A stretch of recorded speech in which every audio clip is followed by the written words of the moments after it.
It seems that the uncertainty facing us today is caused by one man.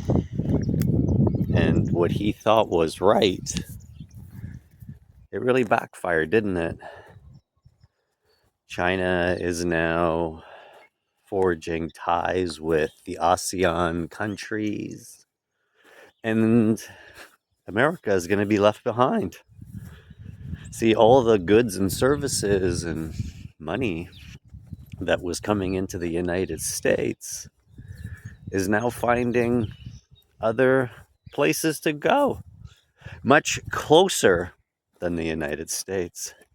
You see, transportation charges are a huge part of any business that you'll know. Amazon made a business regarding, like, surrounding that. Free shipping, right? Free shipping. Everybody started buying from Amazon. Why would you drive your car to the store when Amazon was going to bring it to your house? And so the Chinese learned that the last 5 miles are the hardest to deliver in any product. You see, it's easy to order something from China and get it to the port of San Francisco or Vancouver, but getting it from Vancouver to your door, well, that's where the most money is spent. And China has learned this. You see, they're not dealing with the United States anymore. They're not blinking, as they say. And what they're doing is they're utilizing the countries, the ASEAN countries that are closest to them. They're shipping their goods there. You see, these ASEAN countries, it consists of several countries, and they have a GDP of around $3 trillion. It's a lot of money. And they're right next door. Why would China spend so much money in tariffs to the United States when they can ship it closer to the people closest to them? It's just good dollars and cents. And we know that China has amazing financial literacy. Yeah. You see, Donald Trump went to the Wharton School of Business. But if you chat GPT, who the failures of the Wharton School are, you know who the top two are? Here they are on this slide. Donald Trump, Elon Musk. And these were the two guys that brought the whole United States down. Yeah, they did. Together, hand in hand. You see, Donald Trump's country is bankrupt. Nobody wants to admit the fact that the United States is $37 trillion in debt. Who are they in debt to? Who knows? Where are they going to get the money? Who knows? That's not true. They're getting it from you, the taxpayer. And the taxpayer is on the hook for that. And you remember that whole thing with the DOGE, Department of Government Efficiency? Yeah, you remember all those cuts they were doing? At the beginning, they were cutting this, cutting that. They were saving trillions here and billions here. But they still have that debt. They still have $37 trillion in debt. You know why? Because the interest every 100 days is $1 trillion. $1 trillion. I'm going to teach you something right now. If you were to count from 1 to 1,000,000, starting today, right now, it would take you 7 years. Now, if you were to count to 1 billion, it would take you 37 years to count that. So imagine what $1 trillion is. Just imagine. I don't think there's enough people that are alive to do that collectively. You would have to be generational counting. Yeah. Anyway, 37 of those. And so with all of these cuts and all of these measures that they're taking, and China dumping $800 billion of treasuries the other day of bonds. Yeah, they dumped them. And that was a real FU to the United States. And what they did was they dumped those bonds. Yeah, they sold them, right? And they brought the cost of those bonds down. And so now nobody in the world wants to touch the US bonds. Where are they going to get this money to service the debt? Nobody's asking these questions. Nobody. Not the news, not the economists. A couple of really smart people are asking. Jeffrey Sachs, for instance. Richard Wolff is another one. And these gentlemen are really shining the light on what's going on with the United States, because what's happening. Whew, and so the China, they are utilizing all these goods that they have that they're not shipping to the port of San Francisco anymore, or the port of Delaware, and they're taking those goods, they're taking them to the ASEAN countries such as Cambodia, Indonesia, Thailand, Brunei, just to name a few. And they're taking their goods there. It's closer for them. They get to forge relationships that are closer.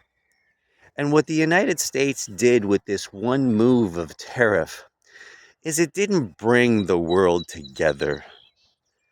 It didn't do that at all. It did the exact opposite. It fragmented all the services. NVIDIA stock is down 8%. And do you think China really needs NVIDIA chips? Do you think they need first class 100% chips? No, they sell toys, for God's sakes. They sell electronics, and people don't mind having legacy chips. And by legacy chips, I mean, second-rate chips. Nobody needs a Ferrari. People do need a Honda Civic. They just want to go to work. They don't want to go to the track. One guy out of 100 wants to buy a Ferrari. The rest of the people just want to get to work, man. I'm coming, brother. My rooster is roosting. Anyway, what I'm trying to get at is that this whole thing backfired on this Donald Trump, this Wharton School of Business failure. And the United States is going to take years to recover from this. If you thought that the 2008 crash was huge, you wait until 2025. Jamie Dimon's been talking about it, man. Drunken Miller's been talking about it. And for some reason, they have now said that everything's going to be okay. And as a farmer, I'm going to tell you, it's not going to be okay. It's not. It's not going to be okay because America, Canada is a consumer-based society, and we don't produce anything. We don't produce anything. Did you know that the wheat, the grains that come to Canada, we think as Canadians, we're going to be fine. We have our own grain. We have our own feed. Yeah. But you know what we don't have? Molasses. You know where the molasses comes from? The United States. So if you want food production to feed your animals, chickens, cattle, all kinds of other beautiful protein that we eat, hey, we need molasses from the United States. And so we are tethered to that country based on that. So unfortunately, we have to figure things out. We have to figure things out in North America, because if it goes the way it's going, you're going to find this isolation from the rest of the world very detrimental. You're going to see the price of food skyrocket. You're going to see the price of energy skyrocket.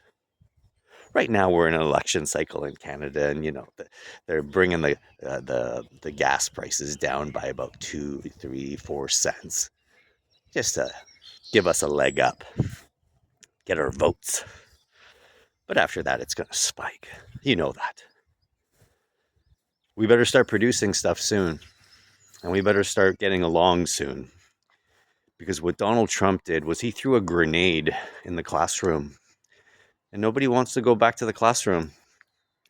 Donald Trump's asking, Xi, please call me so we can discuss. And you know what Xi says? I don't need you.